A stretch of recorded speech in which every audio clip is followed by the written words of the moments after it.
আরে ভাই, সমাজ লিড দিবে ওলামায়ে কেরাম, রাষ্ট্রকে লিড দিবে, গোটা বিশ্বকে লিড দিবে ওলামায়ে কেরাম। চিল্লা বলেন ঠিক কিনা? এই গোটা পৃথিবীটাকে মুমিনদের জন্য অক্ষ করেছেন কে? কোনো কাফেরের রাজত্ব দুনিয়াতে চলবে না, মুমিনরা রাজত্ব করবে, ঠিক কিনা? তবে মুসলমান আমাদেরকে কুরবানি করতে হবে, কষ্ট ছাড়া কখনো আল্লাহ খ্রিস্ট মিলায় না, ঠিক কিনা? আল্লাহ যদি চাইতেন বিশ্ব নবীর শরীরে একটা ফুলের টোকা পড়বে না, সাইয়েদানা ইব্রাহিমের আগুনেও যাওয়া লাগবে না। আল্লাহ পারতেন কি পারতেন না ইসলামের বিজয় ঘটাতে? কথা বলেন, পারতেন না? আল্লাহর কেমন কোনো ক্ষমতা নাই? ঘুমাইতেছেন সবাই? কথার অ্যান্সার গুলো দিবেন। আল্লাহ যদি চাইতেন আমার নবীর গায়ে কাফেরদের ফুলের টোকা পড়বে না, যে বিশ্ব নবীর গায়ে মশা মাছি জীবনে বসে নাই। আল্লাহু আকবার। মশা বসে নাই, কারণ মশাকে নিষেধ করেছেন কে? সাইয়েদানা ইব্রাহিমের শরীরে আগুন স্পর্শ করতে পারে নাই, এই হুকুমটা ছিল কার? কিন্তু সেই বিশ্বনবীর গা থেকে কাফেররা রক্ত ঝরিয়েছে, আল্লাহর বুঝি কষ্ট হয় নাই? কষ্ট হয় নাই? কিন্তু আল্লাহ বুঝাতে চেয়েছেন, ও নবী, আপনাকে কষ্ট করতে হবে। প্রত্যেকটা নবী পরিশ্রম করেছেন, দিনের জন্য করেছেন, দুনিয়ার জন্যও। দুনিয়া অর্জন করতে চান কিংবা আখিরাত অর্জন করতে চান, আপনি পরিশ্রম ছাড়া কখনো সফল হতে পারবেন? সব নবীরা কষ্ট করেছেন। সাইয়েদানা ঈসা আলাইহিস সালামের মায়ের নাম কি? মারিয়াম। وقفينا بعيسى بن مريم وآتيناه الإنجيل।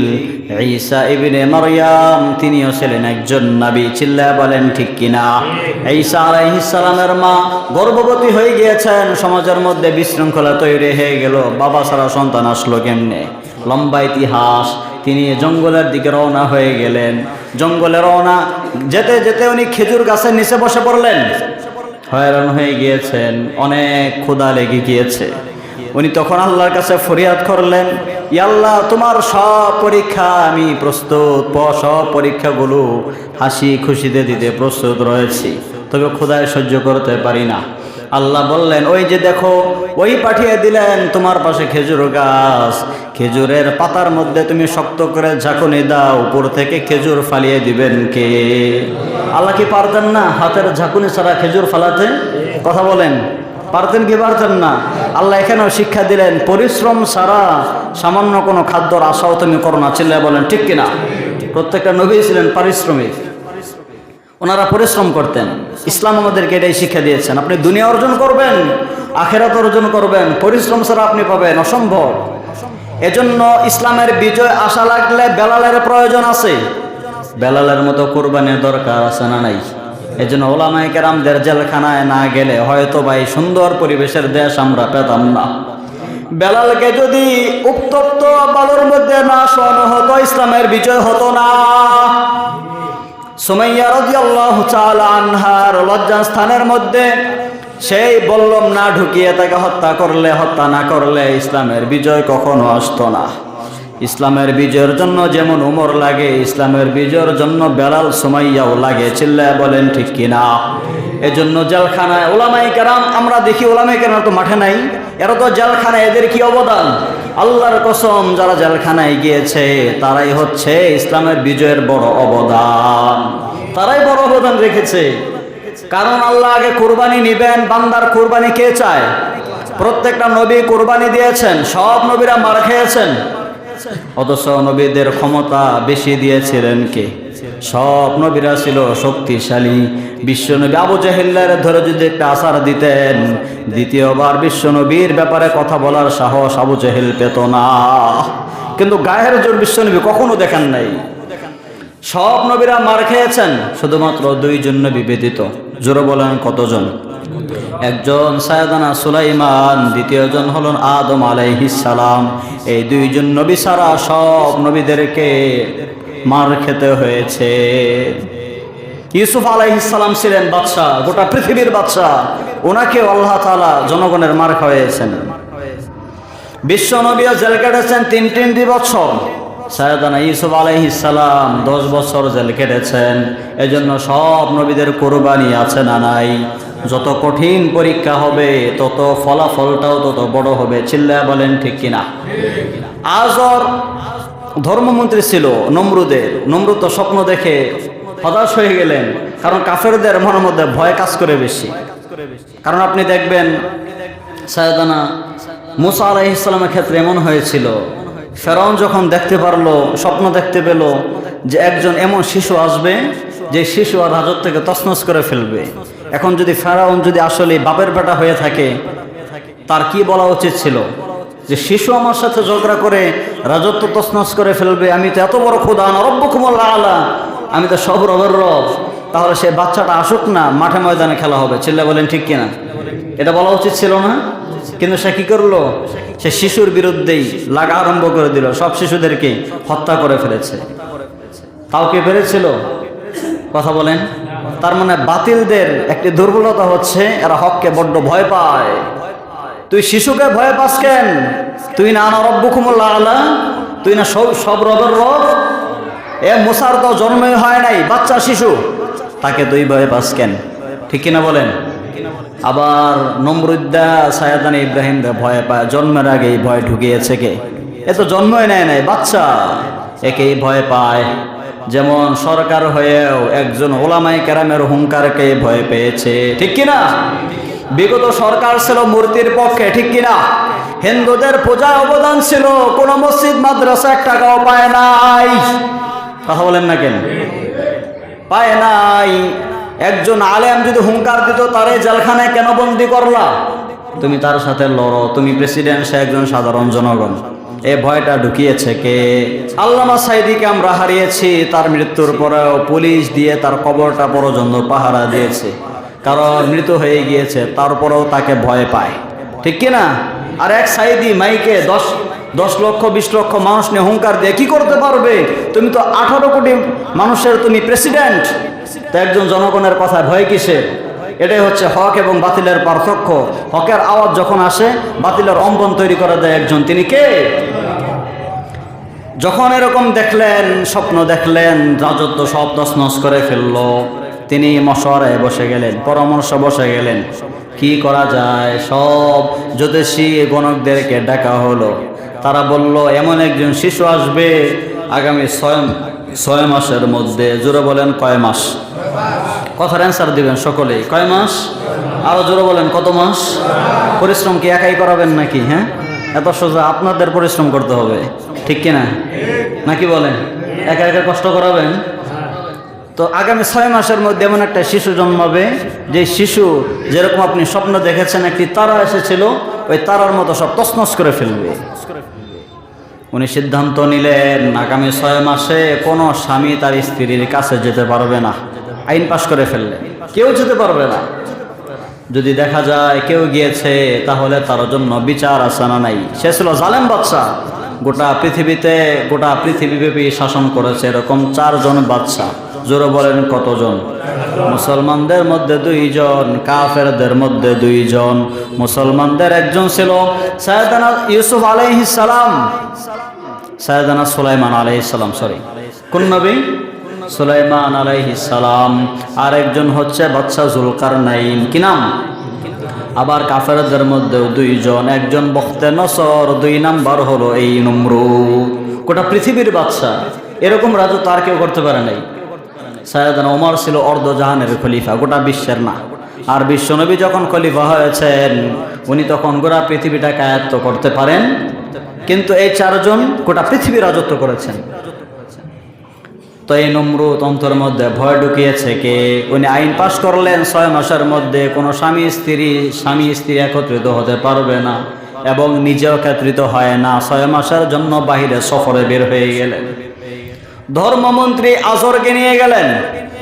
সেখানে যাওয়ার পর কিন্তু রাজত্ব ঠিক রাখার জন্য নজরদারি দরকার আছে না নাই? ধর্মমন্ত্রীর প্রতি বিশ্বাস আলাদা আছে না নাই? কারণ যারা ধর্মীয় মানুষদেরকে বড্ড সবাই বেশি বিশ্বাস করে, ঠিক কিনা? ধর্মমন্ত্রীর প্রতি বিশ্বাস একটু বেশি আছে না নাই? আজরকে বললেন, যাও তুমি আমার রাজত্বটাকে দেখছেন করো, তুমি অন্তত আমার বিশ্বাসের ত্রুটি করবা না, তুমি চলে যাও।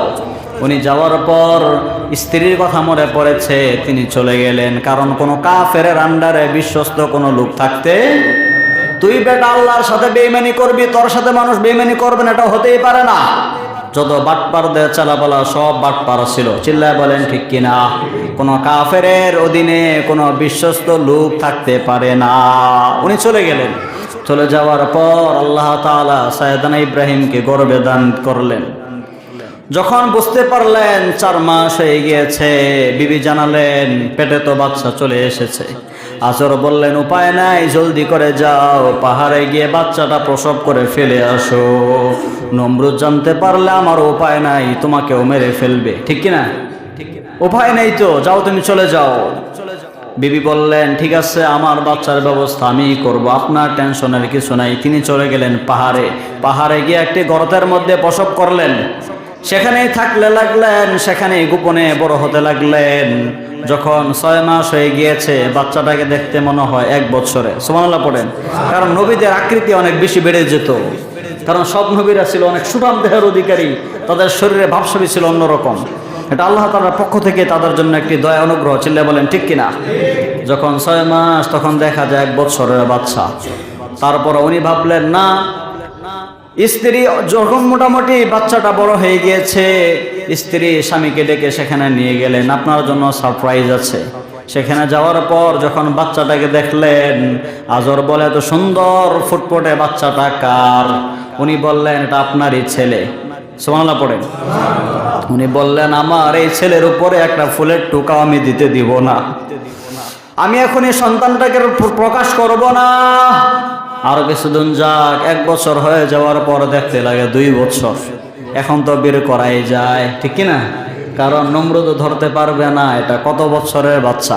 2 বছরের বাচ্চা যদি হয় তাহলে তো অনেক আগের, আইন পাশ করার আগের না। সাইয়েদনা ইব্রাহিমকে নিয়ে চলে গেলেন। এই সাইয়েদনা ইব্রাহিম আলাইহিস সালাম তার বাবাকে বললেন وَإِذْ قَالَ إِبْرَاهِيمُ لِأَبِيهِ آزَرَ, তার বাবাকে উদ্দেশ্য করে বললেন হে বাবা আপনার রব কে? বাবা বলে আমার রব হচ্ছে নমরুদ্দা। নাউজুবিল্লাহ পড়বেন না? আমার মায়ের রব কে? বলে তোমার মায়ের রব হলো নমরুদ। আমার রব কে? বলে তোমার রব নমরুদ। সাইয়েদনা ইব্রাহিম বললেন আমি তো তোমাদের রবকে দেখতে চাই, নিয়ে চলো। কারণ সব নবীরা জন্ম থেকে হেদায়েতের উপর অটল ছিল। সব নবীরা জন্ম থেকে হেদায়েত প্রাপ্ত, তারা শুধুমাত্র একজন নবী ব্যতীত, ওনার নাম হচ্ছে হারুন আলাইহিস সালাম। উনি নবী ছিলেন না। সাইয়েদনা মুসা আলাইহিস সালাম ওনার দাওয়াতের ক্ষেত্রে সহযোগিতার জন্য আল্লাহর কাছে চেয়ে ওনার জন্য নবুয়ত নিয়েছিলেন। সুবহানাল্লাহ পড়েন।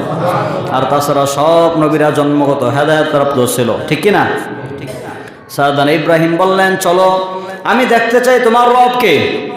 নমরুদ্দার কাছে নিয়ে গেল। নমরুদের চেহারা ছিল বিশ্রী চেহারা। ওনার চেহারার দিকে তাকায় বলে এটাই তোমাদের রব? এটা কি করে রব হয়? এত বিশ্রী দেখা যায় কেন? তখন মুখ ছাপিয়ে ধরে বাস কথা বলি না, কথা বলি না, কথা বলা যাবে না, কারণ বেজাল আছে না নাই। সাইয়েদনা ইব্রাহিম আস্তে আস্তে বড় হতে লাগলেন। তাওহীদ দিয়েছেন কে? সব নবীরা ছিল তাওহীদের জান্ডাবাই। ঠিক কিনা? উনি যখন বড় হতে লাগলেন, লোকেরা বলে চলো মেলায় চলো। মেলায় চলতে বললেন, কিন্তু সাইয়েদনা ইব্রাহিম বললেন ফানাযারা নাযরাতান ফিন নুজুম। উনি আকাশের দিকে তাকালেন। জোরে বলেন কোন দিক? আকাশের দিকে তাকালেন, সূর্যের দিকে তাকায়। ফানাযারা নাযরাতান ফিন নুজুম ফাকালা ইন্নী সাকিম। উনি ভাবলেন এই যে সূর্য চন্দ্রকে ওরা সিজদা দেয়, পূজা করে, এটা কখনো আমার রব হতে পারে না। উনি ভাবলেন এবং বললেন ফাকালা ইন্নী সাকিম, আমি যেতে পারবো না কারণ আমি অসুস্থ। আমি অসুস্থ। উনি অসুস্থ কেন বললেন? মিথ্যা বলেছেন? কোন নবী কোন অসঙ্গতি কোনো কথা ওনারা বলতেই পারেন না, মিথ্যা তো অনেক দূরের কথা। কিন্তু মানুষের অসুস্থতা হচ্ছে 2 প্রকার। একটা হচ্ছে মানসিক রোগ, আর একটা হচ্ছে শারীরিক রোগ। আছে না নাই? শারীরিক রোগ মানুষ কমই ভেঙে পড়ে, মানসিক রোগে আত্মহত্যা পর্যন্ত নিয়ে যায়। ঠিক কিনা? সাইয়েদনা ইব্রাহিম ছিলেন ডিপ্রেশনের রোগে। ওনার মনে কষ্ট, কারণ উনি দাঈল আল্লাহ। ওনার নিজের বাবাটাও কাফের। দুঃখ আছে না নাই? নিজের মাও কাফের, জাহান্নামে যাবে। সমাজের সব মানুষগুলো কাফের, কাউকে ফিরাতে পারেন না। ওনার দৃশ্যটা ছিল অন্যরকম একটি দৃশ্য। উনি একাই ছিলেন এক উম্মাহ, ওনার পাশে কেউ ছিল না। বিশ্বনবী বলেন আমাকে সব নবীদের উম্মতদেরকে আল্লাহ দেখিয়েছেন, আমি এমন নবী দেখেছি যাদের পিছনে একজনও অনুসারী নাই। একাই নবী, তিনি উম্মত, তিনি নবী। আবার এমন অনেক নবী দেখেছি যাদের পিছনে মাত্র 2-1 জন অনুসারী। আবার আমি একজন নবীকে দেখতে পেলাম যেই নবীর পিছনে অনেক অনুসারী দেখা যায়, অনেক উম্মত দেখা যায়। আমি আল্লাহকে বললাম, আল্লাহ এগুলো কার উম্মত? আল্লাহ বলেন এগুলো সব হচ্ছে সাইয়েদানা মূসার উম্মত। সুবহানাল্লাহ পড়ে। বিশ্বনবী বলেন আমি ডান দিকে নজর করলাম, ডান দিকে নজর করে আমি দেখতে পেলাম কোটি কোটি উম্মত দেখা যায়, আমার চোখেও শেষ সীমান্ত কেয়ার করতে পারে না। আমি বললাম আল্লাহ এগুলো কোন উম্মত, এগুলো কার উম্মত? আল্লাহ বলেন ও হাবিব এগুলো সব হচ্ছে আপনার উম্মত। এই উম্মত গুলো থেকে 70,000 উম্মতদেরকে আমি আল্লাহ বিনা হিসেবে জান্নাত দিয়ে দিব। সাইয়েদনা আবু বকর রাদিয়াল্লাহু তাআলা আনহু বললেন, ইয়া রাসূলুল্লাহ আপনি দোয়া করেন আল্লাহ যেন আরো কিছু সংখ্যা বাড়িয়ে দেয়। বিশ্বনবী দোয়া করলেন আর বললেন, হে আবু বকর, আল্লাহ তাআলা আমার দোয়ার বদলতে প্রত্যেক 70,000-এর সাথে আরো 70,000 করে যোগ করে দিয়েছেন। সাইয়েদনা উমর দোয়া ছিলেন, ইয়া রাসূলুল্লাহ আপনি দোয়া করেন। বিশ্বনবী দোয়া করলেন, বিশ্বনবীর দোয়ায় ওই প্রতিজনের সাথে সাথে 70 জন করে যোগ করে দিলেন। আল্লাহু আকবার। বিশ্বনবী বললেন এই উম্মতগুলো দেখে আমার মনটা বড্ড শান্ত হয়ে গিয়েছে, কারণ বিশ্বনবীর কষ্ট দূর করার জন্য আরশে সেই মেরাজে নিয়েছেন কে? বিশ্বনবীর কষ্ট দূর করার জন্য আল্লাহ সব সময় কি করেন নাই? বিশ্বনবী যখন বাচ্চা, খেলাধুলা করার মতো কেউ নেই, আকাশের চাঁদটাকে আল্লাহ তাআলা খেলনা বানিয়ে দিয়েছেন। সুবহানাল্লাহ পড়েন। সাইয়েদনা ইব্রাহিমকে বললেন মেলায় চলো, উনি বললেন ফানাযারা নাযরাতান ফিন নুজুম ফাকালা ইন্নী সাকিম, আমি অসুস্থ, আমি মেলায় যেতে পারবো না। কোনো মুসলমান মেলায় যেতে পারে? সাইয়েদনা ইব্রাহিম মেলায় যান নাই, কিন্তু ইব্রাহিমের সন্তানরা মেলায় যায় কি যায় না? কথা বলেন। আমাদের বাবার সাথে আমাদের কোনো মিল? সাইয়েদনা ইব্রাহিম মূর্তি ভেঙেছেন আর আমরা মূর্তির পক্ষে থাকি, ঠিক কিনা? বিগত সরকার ছিল মূর্তির পক্ষে, ঠিক কিনা বলেন? ওনার বাবাকে বানিয়েছে জাতির পিতা, কিন্তু আমাদের জাতির পিতা সাইয়েদনা ইব্রাহিম আর কাউকে মানি না, ঠিক কিনা? উনি চেয়েছিল ইব্রাহিমের অনুসারী যাতে একটাও না থাকে, সবগুলোকে আয়না করে আর জেলখানায় বন্দি কর, ঠিক কিনা? কিন্তু আল্লাহ খেলা দেখিয়ে দিলেন, কিয়ামত পর্যন্ত ইব্রাহিমের অনুসারীরা থাকবে। নামদারি যারা জাতির পিতা দাবি করবে তাদের অনুসারীদেরকে দিল্লি পাঠিয়ে দিবে কে? এজন্য ইব্রাহিমের অনুসারী আছে এবং থাকবে, ঠিক কিনা? ইব্রাহিমের পক্ষে থাকতে রাজি আছেন তো? যদি সাইয়েদনা ইব্রাহিম আলাইহিস সালামের অনুসারী হতে চান তাহলে মূর্তির পক্ষে থাকা লাগবে না? মূর্তির পক্ষে থাকা লাগবে। সাইয়েদনা ইব্রাহিম মূর্তি ভেঙেছেন এবং আমার নবীও বলেছেন আল্লাহ আমাকে পাঠিয়েছেন সমাজ থেকে মূর্তিগুলোকে চূর্ণ বিচূর্ণ করে ভেঙে দিতে। এবং বিশ্বনবী বলেছেন আল্লাহ আমাকে পাঠিয়েছেন, বুখারীর হাদিস। বিশ্বনবী বলেন আমাকে আল্লাহ পাঠিয়েছেন মূর্তিগুলো ভাঙার জন্য, আর যত বাদ্যযন্ত্র আছে, গান বাজনা, এই বাদ্যযন্ত্রগুলোকে ভেঙে চড়ে মাটির সাথে গড়িয়ে দেওয়ার জন্য। গান বাজনা হালাল না হারাম? কথা বলেন। গান বাজনা চূড়ান্ত হারাম। যখন আপনি গানের মধ্যে কিন্তু অসংখ্য শিরিক রয়েছে, বলবেন হুজুর ইসলামী গান এটা আবার কেমনে? এটা প্রশ্ন থাকতে পারে না? আমরাও কি গান গাই না? রসুলের সামনে গান গাই না? কিন্তু হিন্দি যে গানগুলো আপনার ডেক্সেট বাজান, কি পরিমাণ শিরিক রয়েছে আপনার কল্পনাতেও নাই। গাজীর গান মানসিক করে, এরকম ডাকাত আছে না নাই? আছে না নাই? গাজীর গান মানসিক করে, হ্যাঁ, কি পরিমাণ যে শিরিক ঢুকানো। আমি একদিন গিয়েছিলাম গাজীর গানে, আমার নানির বাড়ির পাশেই ছিল গাজীর গান। আমি বলবো আজকে যাবই, আমি যাওয়ার কারণে সবাই হাসি ঠাট্টা করে, হুজুর মানুষ গানে গেছেন কে? মাম্মি সবাই এই কথা বলে। আমি তখন ছোট, কিন্তু আমি গিয়েছি আসল রহস্য ধরার জন্য। কি সেখানে চলে আমি দেখলাম, ঢুলে ঢুলে বাড়ি দেয় আর সূরা ইখলাস পাঠ করে, আছে না নাই? কুল হুয়াল্লাহু আহাদ আল্লাহুস সামাদ লা ইলাহা ইল্লাল্লাহ মুহাম্মাদুর রাসূলুল্লাহ, এরকম ঢুলে বাড়ি দেয়। নাউযুবিল্লাহ, আস্তাগফিরুল্লাহ। তখন মনে হলো এদের উপর আমি ঝাঁপিয়ে পড়ি, আর সহ্য হচ্ছিল না, কারণ আল্লাহর সাথে মস্কারি। আবার ছেলেগুলো মেয়ে সেজেছে, মেয়েগুলো আবার ছেলে সাজে, এরকম আছে না নাই? বিশ্বনবী বলেন যারা ছেলে থেকে মেয়েদের সাদৃশ্য গ্রহণ করবে কিয়ামতের দিন জান্নাত পাওয়া তো দূরে থাক, জান্নাতের ঘ্রাণ তারা পাবে না। আবার যারা মেয়ে হয়ে ছেলেদের পোশাক ধারণ করবে, ছেলেদের মতো বেশ ধরে সমাজে চলবে, তারাও জান্নাত তো দূরে থাক, জান্নাতের ঘ্রাণও তারা পাবে না। আর বাদ্যযন্ত্র এগুলো জাহান্নামের লাকড়ি বানিয়ে আপনাকে ছেড়ে দিবে। মিউজিক হারাম, গান বাজনা হারাম, তবে আপনি মিলিয়ে নিয়েন। আমি দুই কথায় ফতোয়া আজকে মাসালা ক্লিয়ার করে দিই, এরপর আপনি মিলিয়ে নেবেন আর গান শুনবেন, সমস্যা নেই। কি করবেন? মিলিয়ে নেবেন। দুইটা শর্ত হলে গান শোনা যায়। দুইটা শর্ত, জোরে বলেন কয়টা? এক নাম্বার, বাদ্যযন্ত্র থাকা যাবে না। এক নাম্বার শর্ত কি? বাদ্যযন্ত্র থাকলেই গানটাকে হারাম করেছে কে? কিন্তু বর্তমান গানের মধ্যে বাদ্যযন্ত্র আছে না নাই? এগুলো হারাম করেছে কে? যাহারাল ফাসাদু ফিল বাররি ওয়াল বাহরি বিমা কাসাবাত আইদিন নাস। আল্লাহ বলেন, ও দুনিয়ার মানুষ, তোমরা যত বিপর্যয় দেখো, যত ঘূর্ণিঝড় দেখো, বিপদ আপদ দেখো, সব তোমাদের হাতের কামাই, প্রকাশ্য গুনাহের জন্য। ডেকসেট বাজায় প্রকাশ্যে, ঠিক কিনা? এগুলোর জন্য সমাজের মধ্যে আযাব গজব দেয় কে? সমাজের মধ্যে বিভিন্ন বরকত উঠিয়ে নেয় কে? ফসলাদি উঠিয়ে নেয় কে? এখন এক নাম্বার, মিউজিক থাকা যাবে না। দুই নাম্বার, আপনি কার সামনে গান গাচ্ছেন সেটাকে আপনাকে হালাল হতে হবে। নায়ক নায়িকার সামনে গান গায়ে যায় আছে? আপনি আপনার স্ত্রীর সামনে গান গান, মিউজিকও নাই, মুখের কথায়, এটার মধ্যে সওয়াব আছে না নাই? আপনি নবীর সামনে গান গান, সওয়াব আছে না নাই? আল্লাহর সামনে গান গাইলে সওয়াব আছে না নাই? সিনেমার নায়ক আর নায়িকা গাইরে মাহরাম দেখাই তো জেনা, ওদের সাথে কি চলে? গানের মধ্যে মেলামেশা করা, অবৈধ মেলামেশা, হাত ধরাধরি আছে না নাই? এরপরে এই গানগুলো আমরা শুনি কি শুনি না? এগুলো করলে সমাজের মধ্যে, সমাজের দায়িত্ব হচ্ছে অশৃঙ্খলা যদি হয়, গান বাজনা হলে এটাকে দমিয়ে দিবে কার ওয়ার্ডার? কথা বলেন। আল্লাহ প্রথম 5টি আয়াত নাজিল করার পরে আল্লাহ তাআলা 5টি দায়িত্ব আমাদের উপর চাপিয়ে দিয়েছেন। এজন্য আল্লাহ তাআলা আমাদের সকলকে এই সমস্ত গান বাজনা, হারাম মিউজিক থেকে বেঁচে থাকার, সমাজকে পবিত্র রাখার তৌফিক দান করুন। সকলে পড়েন আমিন।